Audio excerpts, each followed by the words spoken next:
ಸ್ವರ್ಗಕ್ಕೇರಲು ಸಾಧ್ಯವಿಲ್ಲ.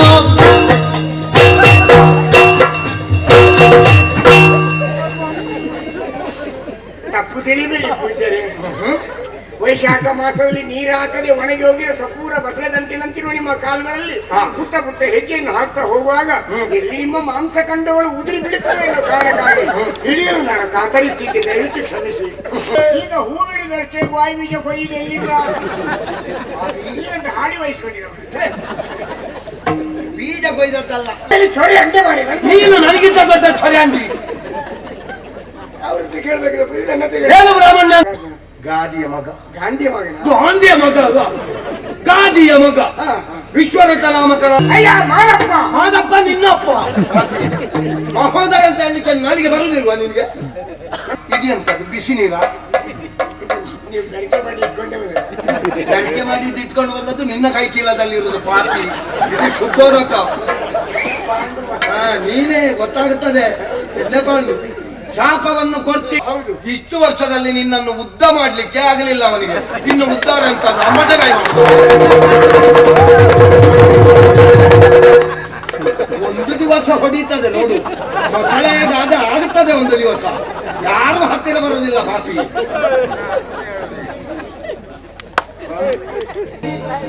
ಲೋಕ ಸಮಸ್ತ ಸುಖಿನೋ ಭವಂತು ಎನ್ನುವಂತಹ ಧ್ಯೇಯೋದ್ದೇಶವನ್ನಿಟ್ಟುಕೊಂಡು ಪ್ರಪಂಚದಲ್ಲಿ ವ್ಯವಹರಿಸುತ್ತಿರುವಂತಹ ಮಹೋದಯ ನಾಮಕ ನಾನು ಸಾಂಸಾರಿಕವಾದ ಸುಖಭೋಗವನ್ನು ತ್ಯಜಿಸಿ ಘೋರವಾದ ಕಾನನವನ್ನು ಆರಿಸಿ ಆತ್ಮವನ್ನು ಪರಮಾತ್ಮನಲ್ಲಿ ಅನುಸಂಧಾನಗೊಳಿಸಿ ದೃಷ್ಟಿಯನ್ನು ನಾಸಿಕಾಗ್ರದಲ್ಲಿರಿಸಿ ದೇವತಾ ಸಾಕ್ಷಾತ್ಕಾರವನ್ನು ಬಯಸಿ ಸಾಧನೆಯನ್ನು ಸಾಧಿಸಿ ತಪಸ್ಸನ್ನು ಆಚರಿಸಿ ಎಲೆಮನೆಯೊಂದನ್ನು ರಚಿಸಿ ಸರ್ವವನ್ನು ತ್ಯಜಿಸಿ ಇಲ್ಲಿ ವಾಸಿಸ್ತಾ ಇದ್ದೆ.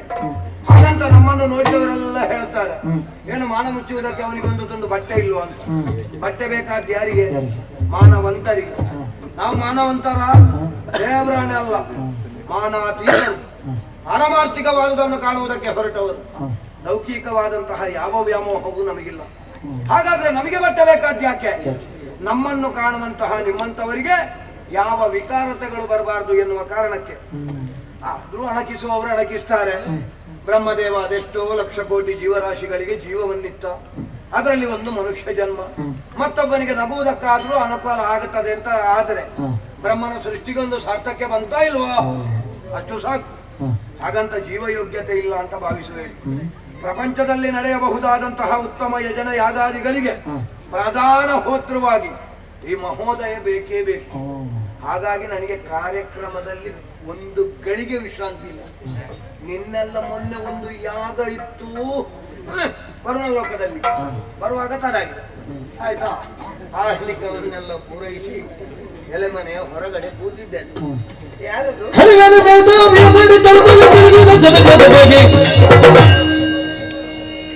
ಕಾಟಿಮಲೆ ಮಾದಪ್ಪನವರಿಗೆ ಪ್ರಣಾಮಗಳು.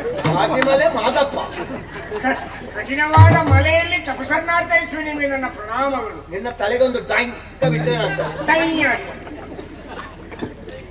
ಮಾದಪ್ಪ ಅಂತ ಹೇಳಿದ್ರೆ ಒಂದು ವರ್ಗದ ದೇವರು, ಪುಣ್ಯಾತ್ಮ. ಮಲೆ ಮಾದಪ್ಪ. ನಾನು ಹಾಗೆ ಕಾಣ್ತೇನಾ? ಮಹೋದಯ ಬಾಲ ಕುಮಾರ, ನಿನ್ನನ್ನು ನೋಡಿದ ನೆನಪೇ ನನಗಿಲ್ಲ. ನಾನು ಹಾಗೆಲ್ಲ ಸಿಗುವುದಿಲ್ಲ. ನನ್ನ ಕೆಲಸ ಆಯ್ತು, ನಾನಾಯ್ತು. ಕೆಲಸ ಮುಗಿಸಿ ಯಾರಿಗೂ ಮುಖ ತೋರಿಸಿಲ್ಲ, ಹೋಗಿ ಆಗ್ತದೆ. ಹೌದಾ? ಮತ್ತೆ ಹುಡುಕಿದ್ರು ನಾನು ಸಿಗುದಿಲ್ಲ. ನಾನು ಕೂಡ ಹಾಗೆ. ಯಾರಾದ್ರೂ ಕರ್ಕೊಂಡು ಹೋಗುವವರಿದ್ರೆ ಮತ್ತೆ ನಿಲ್ಲುದಿಲ್ಲ, ಹೋಗುದು. ನನ್ನನ್ನು ಕಾಯಿಬಿಡಿ, ನಾನು ಬೇಗ ಹೋಗ್ತೀನಿ. ನಿಮ್ಮನ್ನೇ ನಂಬಿ ಬಂದದ್ದು ನಾನು. ಅದಲ್ಲ, ಇದು ಹೊಸ ಮುಖ. ಮುಖ ಹೊಸಾದ್ರೆ ಶರೀರ ಹಣತ ನನ್ನ ದೇಹದಲ್ಲಿ ನೆರಿಗೆ ಬಿದ್ದಿದ ಹಾಗಲ್ಲೋ. ಇಷ್ಟರವರೆಗೆ ಕಂಡರಿತವನಾನಲ್ಲ. ಹೌದಾ? ಎತ್ತನಿಂದ ಜೈಂದ ವಿಜಯಂಗ ಇದೆ. ಈಗ ಹೂ ಬಿಡಿದಷ್ಟೇ ಬಾಯಿ ಬೀಜ ಕೊಯ್ದು ಎಲ್ಲಿಲ್ಲ ಈಗಂತ ಹಾಡಿ ವಹಿಸ್ಕೊಂಡಿರೋ. ಬೀಜ ಕೊಯ್ದದ್ದಲ್ಲ, ವಿಜಯಂಗ ಇದೆ. ಎತ್ತನಿಂದ ಐ ತಂದೆ. ನೈ ತಂದೆಲ್ಲ ಐ ತಂದೆ. ಕಾರ್ಯಕ್ಕೆ ಬಂದೆಯ? ಹೌದು, ನಿಮ್ಮ ಕಾರ್ಯಾರ್ಥಿಯಾಗಿಯೇ ಬಂದೆ. ಕಾರ್ಯಾರ್ಥಿಯಾಗಿ ಬಂದೆ, ಕಾರ್ಯಕ್ರಮಕ್ಕಾಗಿಯೇ ಬಂದೆ. ಯಾರು ನೀನು? ಉಸಿರು ಬಾಲ, ಉಸಿರು ಬಾಲ, ಉಸಿರು ಬಾಲ. ಪೂಜ್ಯರೇ, ಏನಪ್ಪ? ನಡೆಯಲ್ಲಿ ಮಹಾವಾಗ್ಮಿಗಳು ಮಹಾ ತೇಜಸ್ವಿಗಳು ಮಹಾ ತಪಸ್ವಿಗಳಾದ ವಿಶ್ವಾಮಿತ್ರರ ಪಟ್ಟದ ಶಿಷ್ಯನ. ನೀನು ವಿಶ್ವಾಮಿತ್ರನ ಶಿಷ್ಯನ? ಹೌದೇ? ನಾನು ನಿನ್ನನ್ನು ನೋಡಿ ನೀನು ಗುರು ಅಂತ ಭಾವಿಸಿ. ಇಲ್ಲ, ಇನ್ನು 2 ವರ್ಷ ಆ ಪದವಿಗೆ ಹೋಗುದಿಲ್ಲ. ಮಂದಿರ ನಿರ್ಮಾಣ ಆಗ್ಲಿಕ್ಕೆ 2 ವರ್ಷ ಬೇಕು ಕಾಣ್ತದಲ್ಲ. ನಂತರ ಪ್ರಯತ್ನಿಸುವ ನೋಡು. ಅವರ ಪಟ್ಟದ ಶಿಷ್ಯನ ಅಡಿಲ್ಲ. ಈಗಾಗಲೇ ಅಯೋಧ್ಯೆಯ ಅರಸ ಸತ್ಯವಂತರು ಶಾಪಗ್ರಸ್ತನಾಗಿದ್ದಾರೆ, ಚಾಂಡಾಲನಾಗಿದ್ದಾರೆ. 99 ಯಾಗಗಳು ಆಗಾಗಲೇ ಮುಗಿದಿದೆ. 100ನೇ ಯಾಗವನ್ನು ಮಾಡೋದಕ್ಕೆ ಪ್ರಾರಂಭ ಮಾಡ್ತಾ ಇದ್ದಾರೆ. ಅವನ ಯಜಮಾನತ್ವದಲ್ಲಿ ಇವರ ಪೌರೋಹಿತ್ಯದಲ್ಲಿ ನಡೆಯುವ ಯಾಗಕ್ಕೆ ತಾವು ಸಕ್ರಿಯವಾಗಿ ಒಂದು ಭಾಗವಹಿಸಬೇಕಾಗಿ ನಮ್ಮಲ್ಲಿ ಕಳಕಳಿಯ ವಿನಂತಿ. ಚಂಡಾಲಯಾಗದ ಹರಿದಿವರುನ್ನಲು ಒಪ್ಪರಲ್ಲ, ಯತಿ ಮಂಡಲ ಭೂಸುರ ವಜ್ಯರು ಖಂಡಿತ ಒಪ್ಪರಲ್ಲ. ಕ್ಷೀರ ಸಮುದ್ರದಿಗಾಗಿಯೂ ಮುಳುಗಲು ರಾಜಾದಿಗೆ ದೊರೆ ಸ್ವರ್ಗಕ್ಕೇರಲು ಸಾಧ್ಯವಿಲ್ಲ.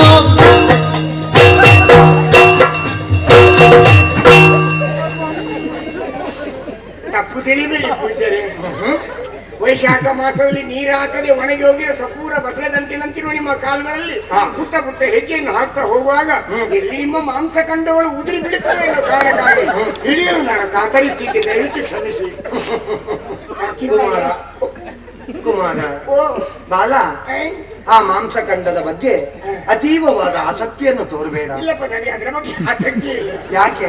ಅದು ಬೀಳುವುದಿದ್ರೆ ಈಗಲ್ಲ, 10 ವರ್ಷಕ್ಕಿಂತ ಹಿಂದೆಯೇ ಬೀಳ್ಬೇಕಿತ್ತು. ಅಂದ್ರೆ ಅಷ್ಟು ಗಂಭೀರ ಪರಿಸ್ಥಿತಿ ಇತ್ತ. ಹೌದೌದೌದು, ಆಗ್ಲೇ ಬೀಳ್ಲಿಲ್ಲ, ಈಗ ಬೀಳ್ಲಿಕ್ಕುಂಟೆ. ಆ ಸ್ಥಿತಿಯಲ್ಲೂ ಬೀಳದೆ ಇಷ್ಟು ಉಳಿದಿದೆ ಅಂತ ಹೇಳಿದ್ರೆ ಮುಂದಿನ ವರ್ಷ ನಿಮಗೆ ಮೃತ್ಯುಂಜಯ ಪ್ರಶಸ್ತಿಯನ್ನು ಘೋಷಿಸಲಾಗಿದೆ. ನೋಡುವ, ಮೃತ್ಯುವನ್ನು ಗೆದ್ದವರು ಏನ್ ಮಾಡ್ತಾಲ್ವೇ? ಯಾವುದಾದ್ರೂ ಒಂದು ಸಿಕ್ಕೀತು. ಆದ್ರೆ ಅದು ಯಾಕೆ? ತನ್ನ ಅಸ್ತಿತ್ವವನ್ನು ಸಾಬೀತುಪಡಿಸ್ತಾ ಇದ್ದಾವೆ. ನಿಮ್ಮ ಜೊತೆಯಲ್ಲಿ ನಾವು ಇದ್ದೇವೆ ಎನ್ನುವುದ ಪೂರಕವಾಗಿ ವ್ಯವಹರಿಸ್ತಾ ಇದ್ದಾರೆ. ಈಗಲೂ ಇದ್ದೇವೆ. ಹೌದು. ನಿಮ್ಮ ಜೊತೆಯಲ್ಲಿ ನಿಮ್ಮ ಪಟ್ಟದ ಶಿಷ್ಯ ಅಲ್ಲಿ ಮಲಗಿದಾನಲ್ಲ, ಅವನಿಗೆ ಮಲಗುವ ಯೋಗ, ನಮಗೆ ಅವ ಮಲಗಿದನ್ನು ನೋಡುವ ಯೋಗ ಇರ್ಲಿ. ಅವನು ಒಂಥರ ಎಣ್ಣೆ ಪಾಂಡು ಅಂತ ಇರ್ಲಿ. ಆಯ್ಲಿ ಅದಲ್ಲ, ಯಾವನೇ ಒಬ್ಬ ವ್ಯಕ್ತಿಯಾದರೂ ಕೂಡ ಉನ್ನತವಾದಂತಹ ಪಥವನ್ನು ಸೇರಬೇಕು ಅಂತ ಆದ್ರೆ ಹಿಂದೆ ಒಬ್ಬ ಗುರು ಬೇಕು, ಮುಂದೆ ಒಂದು ಗುರಿ ಬೇಕು. ಗುರಿ ಅರ್ಥಾತ್ ಹೊಂಡ ಬೇಕೇ ಬೇಕು. ಹೌದು, ನಿನಗೆ ತುಂಬ ದೊಡ್ಡದು ಬೇಕು ಅಂತ ಇಲ್ಲ. ಅವರಿಗೆ 5 ಕಾಲು, ಕೆಲವರಿಗೆ 5 ಮುಖ. ಅಣ್ಣ ವಿಷಯ ಮಾತಾಡಿದ್ರೆ ಜಾಗ್ರತೆ ಬಿಡು.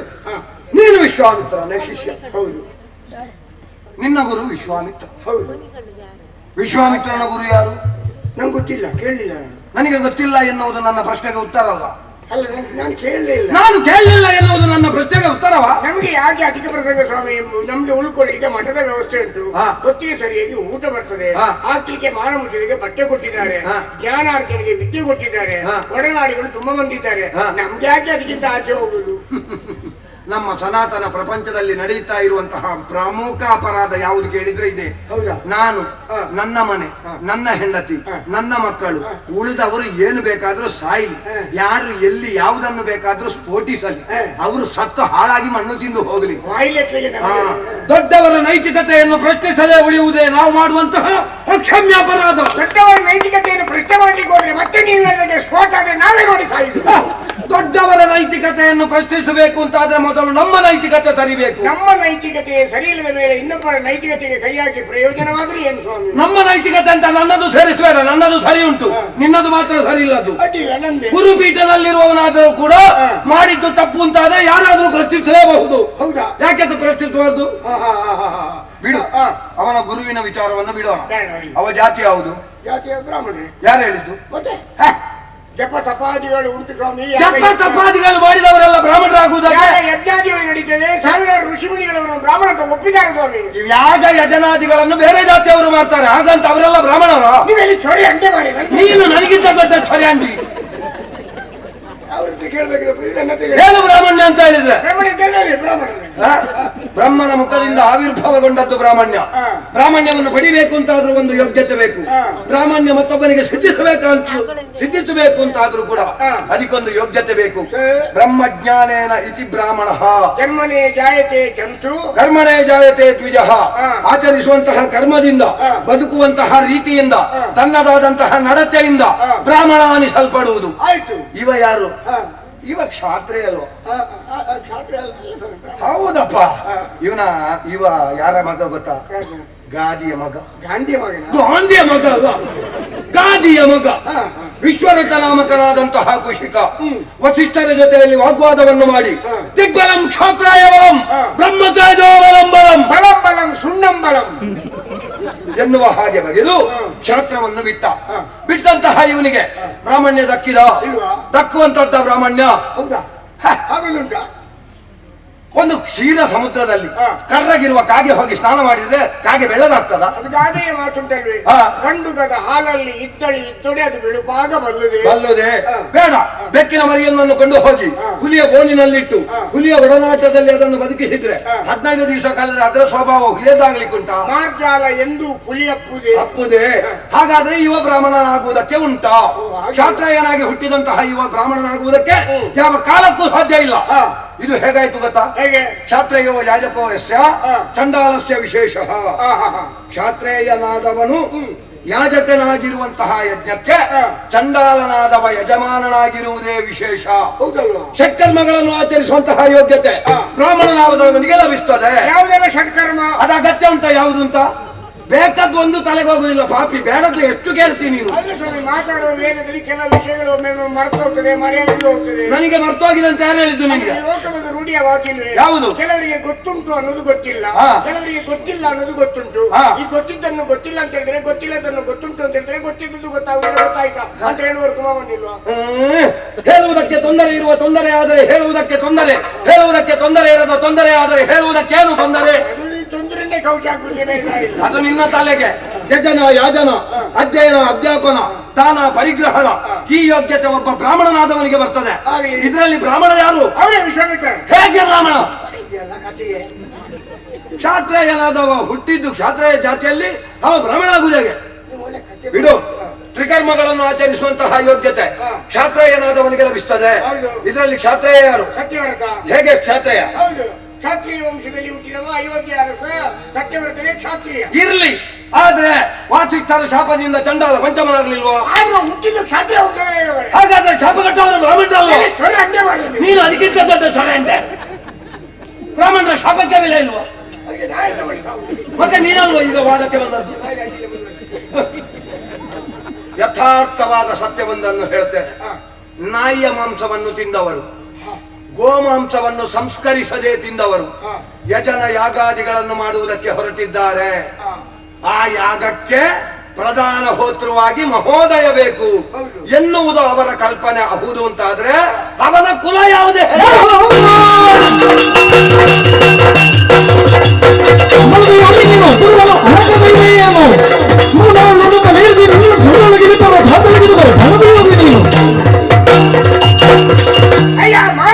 ಮಾದಪ್ಪ ನಿನ್ನಪ್ಪ. ಮಹೋದಯ ಅಂತ ಹೇಳಲಿಕ್ಕೆ ನಾಲಿಗೆ ಬರುವುದಿಲ್ವಾ ನಿನ್ಗೆ? ನಮ್ಮ ಗುರುಗಳ ಬಗ್ಗೆ ಏನಾದ್ರೂ ಎಂತದ ನಿನ್ನ ಗುರು?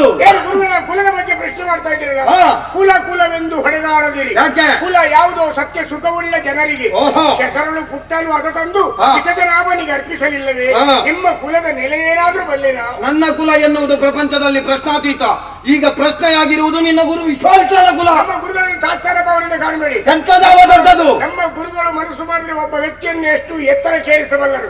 ಅದೇ ಗುರುಗಳ ಮನಸ್ಸಿಗೆ ನೋವಾದ್ರೆ ಎತ್ತರಕ್ಕೇರಿದ ವ್ಯಕ್ತಿಯನ್ನು ಕ್ಷಣ ಮಾತ್ರದಲ್ಲಿ ಪ್ರಪಾತಕ್ಕೆ ತಳ್ಳಬಲ್ಲಂತ ಸಾಮರ್ಥ್ಯ ನಮ್ಮ ಗುರುಗಳಿಗೆ. ನನಗೆ ಗೊತ್ತುಂಟ, ನೀನು ಹೇಳಿದ್ದು ನನಗೆ ಅರ್ಥ ಆಗುತ್ತದೆ. ಪ್ರಪಂಚದಲ್ಲಿರುವ ಎಲ್ಲರನ್ನು ಉದ್ಧರಿಸುವ ಸಾಮರ್ಥ್ಯ ಉಂಟು ಅಂತ ಹೇಳುದಲ್ವಾ? ಇಷ್ಟು ವರ್ಷದಲ್ಲಿ ನಿನ್ನನ್ನು ಉದ್ದ ಮಾಡ್ಲಿಕ್ಕೆ ಆಗಲಿಲ್ಲ ಅವನಿಗೆ, ಇನ್ನು ಉದ್ಧಾರ ಅಂತ ಅಮ್ಮಟಗಾಯಿ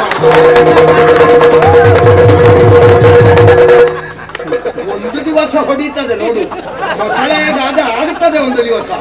ಯಾರು ಹತ್ತಿರ ಬರುವುದಿಲ್ಲ ಪಾಪಿ.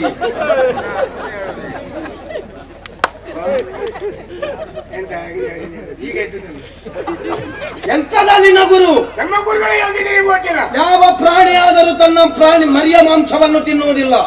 ಆ ವಿಶ್ವಾಮಿತ್ರ ತನ್ನ ಕುಲಕ್ಕೆ ಬೆಳಕಾಗಬೇಕಾದ, ತನ್ನ ಬದುಕಿನಲ್ಲಿ ಬಾಳಿ ಬೆಳಗಬೇಕಾದಂತಹ ತನ್ನ ಮಕ್ಕಳನ್ನು ತನ್ನ ಸ್ವಾರ್ಥಕ್ಕೆ ಬಲಿಕೊಟ್ಟ ಪಂಚ. ವಿಷಯದ ಬಗ್ಗೆ ನನ್ನ ಮೇಲೆ ಹಲ್ಲೆ ಮಾಡ್ತಾ ಇದ್ದೀರಿ ನೀವು. ಒಬ್ಬ ಗಂಡನಾಗಿ ಹೆಂಡತಿಗೆ ಸರಿಯಾದ ನ್ಯಾಯವನ್ನು ಒದಗಿಸುವುದಕ್ಕೆ ಆಗದೆ ಆ ಸಂಸಾರ ಎನ್ನುವಂತಹ ವ್ಯಾಮೋಹವನ್ನು ಬಿಟ್ಟ ಅವನೊಬ್ಬ ಪಂಚ. ಅವರ ಸಂಸಾರ ವಿಷಯಕ್ಕೆ ಕೈ ಹಾಕಿದ್ದೀರಿ. ಹಾಕಿದ್ದೀರಿ ಮತ್ತೆ? ನನ್ನ ವೈಯಕ್ತಿಕ ವಿಚಾರಕ್ಕೆ ಕೈ ಹಾಕಿದ್ದೀರಿ ಹಾ. ಮನಸ್ಸು ಮಾಡಿದ್ರೆ ಕ್ಷಣ ಮಾತ್ರ ನಿಮಗೆ ಶಾಪ ಕೊಡಬಹುದು ವಜಾ! ಕೊಡುದಿಲ್ಲ ಸತತವಾಗಿ ಇಷ್ಟು ವರ್ಷ ಸರಸ್ವತಿಯನ್ನು ಆರಾಧನೆ ಮಾಡಿಕೊಂಡು ಬಂದಿರುವ ಪವಿತ್ರವಾದ ನಾಲಿಗೆಯಲ್ಲಿ ನಿಮ್ಗೆ ಶಾಪ ಕೊಟ್ಟು ಅದರ ಶಕ್ತಿಯನ್ನು ಕಳ್ಕೊಳ್ಳಿಕ್ಕೆ ನಾನು ತಯಾರಿಲ್ಲ 2 ವರ್ಷ ಬಿಟ್ಟು ಬೇಕು ನಿಮಗೆ ಬಲ ನಾಲಿಗೆ ಇದೆಂತದ್ದು ಬಿಸಿ ನೀರ ನೀವು ಗರಿಕೆ ಮಾಡಿ ಇಟ್ಕೊಂಡೇ ಬಂದ್ರೆ ಗಡಿಗೆ ಮಾಡಿ ಇಟ್ಕೊಂಡು ಬಂದದ್ದು ನಿನ್ನ ಕೈ ಚೀಲದಲ್ಲಿ ಇರುವುದು ಪಾಸಿ ಇದು ಶುದ್ಧೋರಕ ನೀನೇ ಗೊತ್ತಾಗುತ್ತದೆ ಎಲ್ಲೇ ಕೊಂಡು ಶಾಪವನ್ನು ಕೊಡ್ತಿದ್ದೆ ಆದ್ರೆ ನನ್ನ ಶಾಪವನ್ನು ಪಡೆಯುವ ಅರ್ಹತೆಯು ನಿನಗಿಲ್ಲ. ಬೇಡ ಬೇಡ ಬೇಡ, ಹಾಗೆ. ನಾನು ಗಿಡ್ಡ ಇದ್ದೇನೆ ಅಂತೇಳಿ ತಾತ್ಸಾರ ಭಾವನೆಯಿಂದ ಕಂಡಿದ್ದೀರಿ ಹಾ. ಒಂದು ಮಾತು ನಿಮಗೆ ನೆನಪಿರಲಿ ಯಾವುದು? ಗಿಡ್ಡ ಇದ್ದೇನೆ ಅನ್ನೋ ಕಾರಣಕ್ಕೆ ತಾತ್ಸಾರದಿಂದ ಮಾತಾಡಬೇಡಿ ಹಾ. ಎಳೆಗರುಮ್ ಎತ್ತಾಗದೆ ಓಹೋ. ಮಿಡಿ ಪಣ್ಣಾಗದೆ ಪೆನ್ನಾಗದೆ ಪೆಣ್ಣಲ್ಲ ಪಣ್ಣಾಗದೆ ಪನ್ನಾಗದೆ ಹಾ. ನನ್ನಲ್ಲಿ ಹೌದು. ಸಾಹಿತ್ಯ ಹಾ. ಎಳೆಗರು ಎತ್ತಾಗದೆ ಮಿಡಿ ಪಣ್ಣಾಗದೆ ನ್ಯಗ್ರೋದ ಬೀಜಮಂ ಸಿಡಿದು ಹಾ. ಕೆಲಮಂ ಪೆರ್ಮರನಾಗದೆ ಹೇಗಂತ ಪೆರ್ಮಲಿ ಹಬ್ಬ ಒಂಟೆಗಳ ಮದುವೆಗೆ ಶ್ವಾನಗಳ ನೆಂಟರು ಕುಂಟಕಾಂತ ಮನಗಾಯನ ಅಂತ ಹೇಳಿದಾಗೆ ಇವ ಏನೋ ಹೊಟ್ಟೆಪಾಡಿಗೆ ಬಂದವ. ನಮ್ಮ ಪ್ರಶ್ನೆ ಇವನಲ್ಲ, ವಿಶ್ವಾಮಿತ್ರನಲ್ಲೇ ಕೇಳ್ತಾ ಇದ್ದೇನೆ. ಅವನಿಗೆ ಯೋಗ್ಯತೆ ಇರುವುದಾದರೆ ತನ್ನ ಕುಲವನ್ನು ಪ್ರಾಪಂಚಿಕರ ಮುಂದೆ ಅಭಿವ್ಯಕ್ತಗೊಳಿಸಲಿ. ತದನಂತರ ಅವನ ಯಾಗಕ್ಕೆ ಹೋತೃವಾಗಿ ನಾನೇ ಹೋಗುತ್ತೇನೆ, ನೆನಪಿರಲಿ.